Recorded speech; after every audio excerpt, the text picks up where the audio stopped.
जनिया देदा कमर कर धनिया देदा पाँव के पैर जनिया देदा कमर कर धनिया देदा पाँव के पैर जनिया देदा कमर कर धनिया देदा पाँव के पैर जनिया देदा कमर कर धनिया देदा ये बाप चरवाय अपने करके खजनवा देदा राजा जी खजनवा देदा रानी जी गहनवा देदा राजा जी खजनवा देदा रानी जी गहनवा देदा ये बाप चरवाय अपने करके खजनवा देदा खजनवा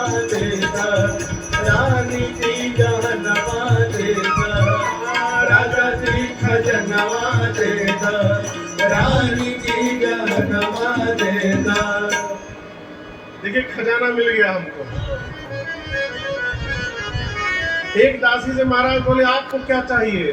वो बोली अरे हमारा तो कुछ ना चाहिए है इच्छा मनवा माही हमारा तो कुछ ना चाहिए है इच्छा मनवा माही हमारा तो कुछ ना चाहिए है इच्छा मनवा माही हमारा तो कुछ ना चाहिए है इच्छा मनवा माही है वास्तव बनवा अपनी गोरी के ललनवा देदा राजा जी खजनवा देदा रानी जी गहनवा देदा राजा जी खजनवा देदा रानी जी गहनवा देदा राजा जी खजनवा देदा रानी जी गहनवा देदा।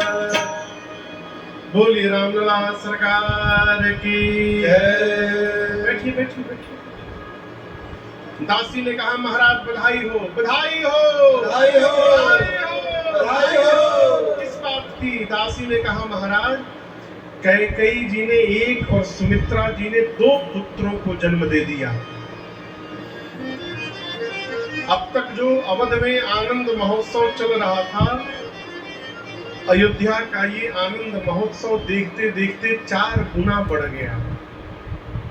बाबा कहते हैं चारों भाइयों के प्रकट होने के बाद अयोध्या में वह सुख संपत्ति समय समाजा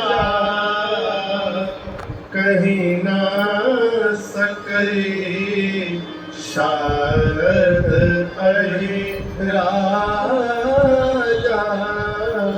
अयोध्या में अयोध्या वासियों को भगवान के भाइयों के आने के बाद जो सुख मिला, जो संपत्ति मिली, जो समय और समाज का दर्शन मिला, इन चारों के विषय में सरस्वती और शेष नारायण भी कहने में सक्षम नहीं है।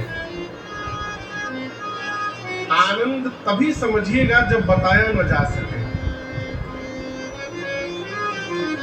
सो सुख जानई मन अरु काना रही रसना पही जाई। और एक आगे की बात कहूं, वास्तव में यदि आनंद प्राप्त हो जाएगा तो फिर हम बताने लायक बचेंगे ही नहीं। नमान बाबू, आनंद यदि प्राप्त हो गया तो फिर हम बताने लायक नहीं रहेंगे। और यदि बता रहे कि महाराज बड़ा आनंद आया बड़ा आनंद आया, इसका मतलब अभी असली आनंद मिला नहीं है। आनंद बताने के लिए नहीं है, आनंद अनुभव करने के लिए है। सो सुख जानई मन अरु काना नहीं रसना पही जाहि बखाना है। आपको सुनकर आश्चर्य होगा, भगवान अयोध्या में अवतार दिए।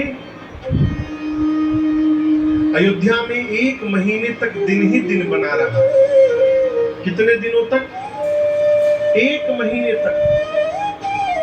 ऐसा कैसे पॉसिबल हो गया महाराज? पॉसिबल है। क्यों? अब जैसे मान लीजिए यहाँ मैं कथा गा रहा हूँ और यदि मुझे सूचना मिल जाए कि मेरे पूज्य महाराज श्री सामने कमरे में आकर के बैठ गए हैं, फिर मैं हो गई राम कथा, फिर मेरे मुख से कथा निकलने वाला नहीं है। क्यों? श्रेष्ठ को देखने के बाद अपनी गति रुक जाती है। बड़े के आने के बाद अपने बड़ा बना नहीं रहा जा सकता है। यदि महाराज श्री आ गए तो फिर वो कथा बांचेगी, हम नीचे बैठ के श्रवण करेंगे। अयोध्या में कौन अवतार लिया है? तो जिनके प्रकाश को प्राप्त करके सूर्य भी प्रकाशित होते हैं, वो परम प्रकाशक अयोध्या में अवतार ले लिए। राम के प्रकाश से सूर्य प्रकाशित है, तो जिसके प्रकाश से सूर्य नारायण को प्रकाश मिलता है, वही परम प्रकाशक नीचे अवतार ले लिए हैं। भगवान को देखते सूर्य नारायण स्तब्ध हो गए, गति बाधित हो गई हो। एक दूसरा कारण, नीचे लोग बधाई गा रहे हैं, सूर्य नारायण के वंश में परमात्मा ने अवतार लिया है। भगवान सूर्य सोचे कि 2-3 गीत हम भी सुन ले, फिर आगे बढ़ा जाए, तो खड़े होकर बधाई उत्सव सुनने लगे। गाने वाले 2 गाए, 3 गाए, 4 गाए, 10 गीत गाए, ये सुनते रहे, आनंद और बढ़ता गया। आप लोग को आनंद आ रहा है ना? कोई बोल ही नहीं रहा है, जबरदस्ती बुलवा दिए ना। यदि हमको आपको आनंद आ रहा है, तो जब भगवान आए होंगे तब कितना आनंद आया होगा। सूर्य नारायण इस बधाई उत्सव को सुनने लगे और इतना आनंद प्राप्त हो रहा है, जाने का मन नहीं कर रहा है। 2-3 घंटा सुनने के बाद भगवान सूर्य निर्णय किए कि अब एक बार ये पूरा आनंद महोत्सव बंद हो जाए अयोध्या का, तब हम आगे बढ़ेंगे। नीचे बधाई गाने वाले क्या सोच रहे हैं कि रात हो जाए तो बंद किया जाए। अब रात कब होगी? ये रात कब होगी? जब सूर्य नारायण जाएंगे। वो जाएंगे कब? जब बधाई बंद होगा। बधाई कब बंद होगा? जब रात होगी। रात कब होगी? जब उजाएंगे। उजाएंगे कब? जब बधाई बंद होगा। बधाई कब बंद होगा? बोलिए बोलिए। जब रात होगी। रात कब होगी? जब वो जाएंगे। यही चक्कर चलता रहा। न सूर्य नारायण जा रहे हैं, न नीचे रात्रि आ रही है। रात्रि नहीं आ रही इसलिए बधाई बंद नहीं हो रहा है। अब बधाई बंद नहीं हो रहा इसलिए जा नहीं रहे हैं। इसी चक्कर में गोस्वामी जी कहते हैं, भगवान के अवतार के बाद अयोध्या में मास दिवस कर दिवस भार, यह हमारा मन जाने ओ रथ समेत बिठा केऊ, अब निशा कवन देवी हो। सूर्य नारायण रथ के साथ स्तब्ध हो गए हैं। 1 महीने तक अयोध्या में दिवस ही दिवस बना रहा। ये प्रसंग कह रहा है माई बाप, भगवान अयोध्या में आए, अयोध्या में दिन ही दिन बना रहा। भगवान की भक्ति यदि हमारे जीवन में आ जाए तो हमारे जीवन में भी प्रकाश ही प्रकाश बना रहेगा, इसमें कोई संशय नहीं है।